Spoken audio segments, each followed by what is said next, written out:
8.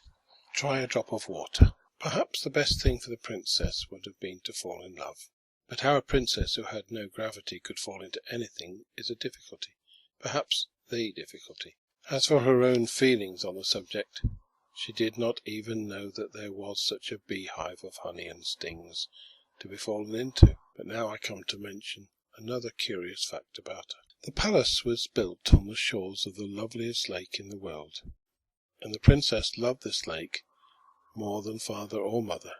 The root of this preference, no doubt, although the princess did not recognize it as such, was that the moment she got into it she recovered the natural right of which she had been so wickedly deprived, namely gravity. Whether this was owing to the fact that water had been employed as the means of conveying the injury, I do not know, but it is certain that she could swim and dive like a duck, that her old nurse said that she was. The manner in which this alleviation of her misfortune was discovered was as follows. One summer evening, during the carnival of the country, she had been taken upon the lake by the king and queen in the royal barge. They were accompanied by many of the courtiers in a fleet of little boats. In the middle of the lake she wanted to get into the Lord Chancellor's barge, for his daughter, who was a great favourite with her, was in it with her father. Now, though the old king rarely condescended to make light of his misfortune, yet happening on this occasion to be in a particularly good humour, as the barges approached each other, he caught up the princess to throw her into the Chancellor's barge. He lost his balance, however, and dropping into the bottom of the barge, lost his hold of his daughter, not, however, before imparting to her the downward tendency of his own person, though in a somewhat different direction, for as the king fell into the boat, she fell into the water. With a burst of delighted laughter, she disappeared in the lake. A cry of horror ascended from the boats. They had never seen the princess go down before.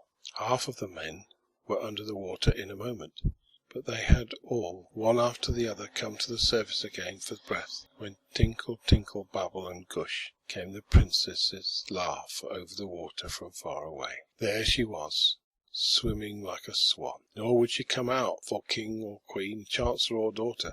She was perfectly obstinate, but at the same time she seemed more sedate than usual.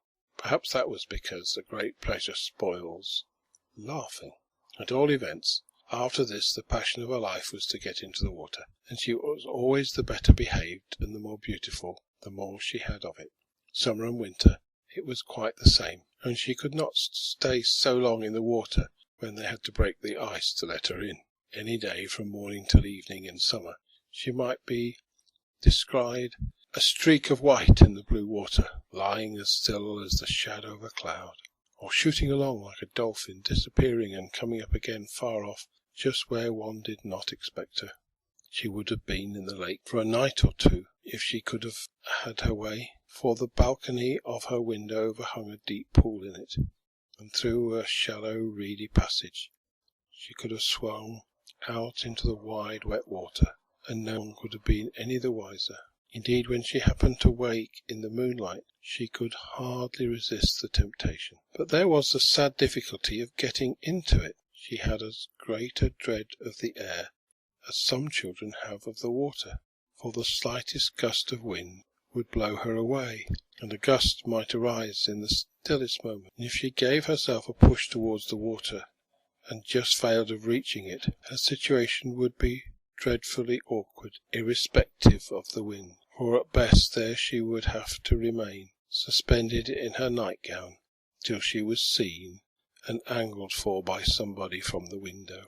Oh, if I had my gravity, thought she, contemplating the water, I would flash off this balcony like a long white sea-bird, headlong into the darling wetness. Hey-ho! This was the only consideration that made her wish to be like other people. Another reason for her being fond of the water was that in it alone she enjoyed any freedom, for she could not walk out without a cortege, consisting in part of a troop of light horse, for fear of the liberties which the wind might take with her. And the king grew more apprehensive with increasing years. At last he would not allow her to walk abroad at all, without some 20 silken cords fastened to as many parts of her dress, and held by 20 noblemen.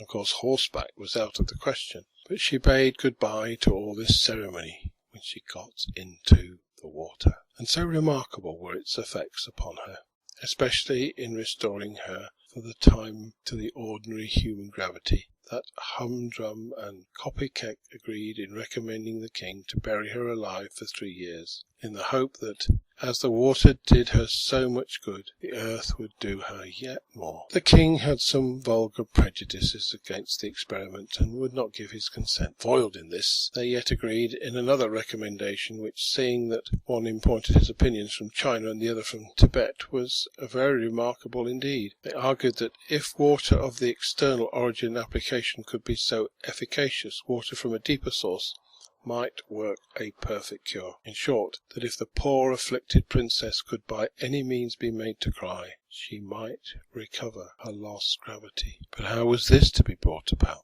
Therein lay all the difficulty, to meet which the philosophers were not wise enough. To make the princess cry was as impossible as to make her way. They sent for a professional beggar, commanded him to prepare his most touching oracle of woe, helped him out of the court charade box to whatever he wanted for dressing up, and promised great rewards in the event of his success. But it was all in vain. She listened to the rendition artist's story, and gazed at his marvellous make-up, till she could contain herself no longer, and went into the most undignified contortions for relief, shrieking, positively screeching with laughter. When she had a little recovered herself, she ordered her attendants to drive him away, and not give him a single copper, whereupon his look of mortified discomfiture wrought her punishment and his revenge, for it sent her into violent hysterics, from which she was with difficulty recovered. But so anxious was the king that the suggestion should have a fair trial, that he put himself in a rage one day, and,